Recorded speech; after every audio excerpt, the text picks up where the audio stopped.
Assalamualaikum warahmatullahi wabarakatuh. Salam Om Swastiastu, Namo Buddhaya, salam kebajikan, salam sejahtera untuk kita semua. Perkenalkan, nama saya Hasniati dari program studi D3 Teknologi Laboratorium Medis dari Universitas Megarizky Makassar. Pada kesempatan ini, saya akan mempresentasikan materi berjudul Deteksi Penyakit Menular Seksual. Baik, saya akan mempresentasikan deteksi penyakit menular seksual. Baik, adapun tujuan deteksi penyakit menular seksual adalah yang pertama, menemukan infeksi secara dini sebelum menimbulkan komplikasi. Kemudian yang kedua, pengendalian penyebaran penyakit melalui screening populasi berisiko tinggi. Dan yang ketiga, meningkatkan kesadaran masyarakat tentang reproduksi dan seksual. Kemudian, apa itu penyakit menular seksual? Penyakit menular seksual adalah infeksi yang ditularkan terutama melalui hubungan seksual dengan individu yang sudah terinfeksi. Penyakit menular seksual dapat disebabkan oleh berbagai agen infeksi, yaitu bakteri, virus, jamur, dan parasit.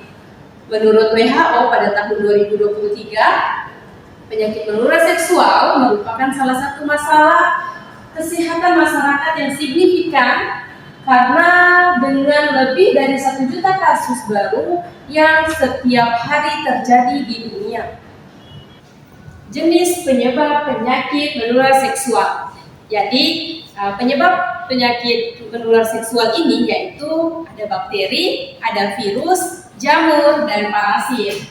Bakteri di sini yaitu Neisseria gonorrhoeae yang menyebabkan gonore, kemudian Chlamydia trachomatis yang menyebabkan chlamydia, dan Treponema pallidum yang menyebabkan sifilis. Kemudian ada virus yaitu Human Immunodeficiency Virus, Human Papilloma Virus, Herpes simplex virus, dan Hepatitis B virus. Kemudian ada parasit atau protozoa yaitu Trichomonas vaginalis yang menyebabkan penyakit menular seksual. Kemudian ada jamur yaitu salah satunya Candida albicans yang menyebabkan candidiasis.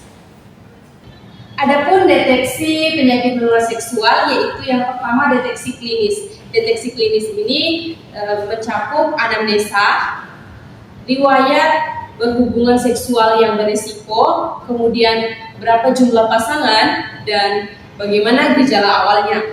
Kemudian dilanjutkan dengan pemeriksaan fisik, yaitu apakah adanya keputihan yang abnormal, nyeri saat buang air kecil, dan luka pada organ genitalnya. Setelah deteksi klinis, kita lanjut ke deteksi laboratorium. Deteksi laboratorium terdiri dari uji mikroskopis. Uji mikroskopis yaitu pemeriksaan sediaan langsung atau wet mount untuk mendeteksi Trichomonas vaginalis. Kemudian pewarnaan gram untuk mengidentifikasi Neisseria gonorrhoeae. Kemudian uji serologi. Uji serologi merupakan tes antibodi atau antigen untuk mendeteksi infeksi seperti sifilis, HIV, dan lain sebagainya. Kemudian uji molekuler. Uji molekuler yaitu mencakup teknik PCR atau polymerase chain reaction. Kemudian untuk metode ini memiliki sensitivitas dan spesifisitas yang tinggi. Kemudian yang terakhir adalah kultur bakteri. Kultur bakteri dilakukan untuk menentukan keberadaan sensitivitas serta uji resistensi dari antibiotik. Pencegahan dan penanganan penyakit menular seksual. Adapun pencegahannya yaitu yang pertama pendidikan dan konseling seksual. Edukasi terhadap remaja dan masyarakat tentang pencegahan dari penyakit menular seksual dan diberikan edukasi kepada remaja-remaja dan masyarakat. Kemudian layanan konseling yang membantu individu dalam memahami tentang pencegahan dan penyebaran dari penyakit menular seksual. Lalu yang ketiga, vaksinasi.